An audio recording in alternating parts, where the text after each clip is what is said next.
আজকে প্রথম আলোর মূল শিরোনাম ছিল কোনো অবস্থায় প্রতিহিংসা নয়। তিনি কালকে বলেছেন এই কথা, বলেছেন ঐক্য স্থাপিত হইতে হবে সব স্তরে। আজকে সেই ঐক্য একটা নজির ঘটল গোপালগঞ্জের টুঙ্গিপাড়ায়। সেখানে শেখ হাসিনার চাচা শেখ কবিরকে রাষ্ট্রীয় মর্যাদায় দাফন করা হয়েছে। খেয়াল করেন তো, ইউনূস সরকার আসার পর অনেক মুক্তিযোদ্ধা মারা গেছে, রাষ্ট্রীয় দফন কয়জনের হয়েছে? মানে মুক্তিযোদ্ধাদের অনেকেই বা অধিকাংশই বলা যায় কোনো না কোনো ভাবে আওয়ামী লীগ বা অন্যান্য সহযোগী নানা সংগঠনের সাথে যুক্ত। তো এবং মুক্তিযোদ্ধা মানেই হচ্ছে এটা হচ্ছে আওয়ামী লীগ, এই তকমাটা দেয়া হতো, যার জন্য রাষ্ট্রীয় মর্যাদা দূরে থাকুক, কোনো রকমে কবরে ঢুকাইতে পারলেই রক্ষা। এরকম আওয়ামী লীগের অনেকেই মারা গেছে, কিন্তু রাষ্ট্রীয় মর্যাদা পায় নাই। এই প্রথমবারের মতন একেবারে শেখ হাসিনার রক্ত, আওয়ামী লীগের সভাপতি এবং সাবেক প্রধানমন্ত্রী শেখ হাসিনার চাচা শেখ কবির হোসেনকে রাষ্ট্রীয় মর্যাদায় দাফন করা হলো।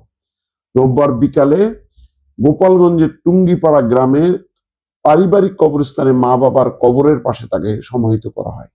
এখনো কিন্তু বিএনপি সরকার ক্ষমতায় আসেনি, তার আগেই দেখেন গোপালগঞ্জের টুঙ্গিপাড়ায় সেখানে আওয়ামী লীগের নেতাকর্মীরা কতটা সেফ যে তারা নিঃশঙ্ক চিত্তে আজকে দাফন করতে পারলো শেখ কবির হোসেনকে, শেখ হাসিনার চাচাকে।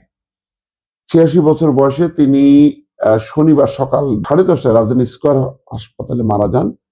রোববার বেলা 11:30টায় একটা অ্যাম্বুলেন্সে তার মরদেহ ঢাকা থেকে গোপালগঞ্জের টুঙ্গিপাড়া উপজেলার গ্রাম বাড়িতে নিয়ে আসা হয়।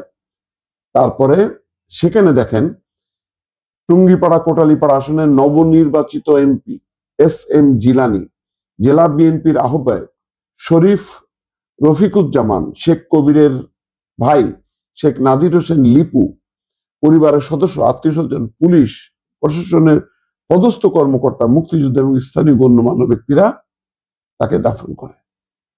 চিন্তা করেন যে এইটা হইল ইউনূস সরকারের আমলেই হইল। ইউনূস সরকার এবং বিএনপি সরকারের মাঝামাঝি সময় আসে, তার মানে হাওয়াটা কিন্তু আসলে ঘুরতেছে।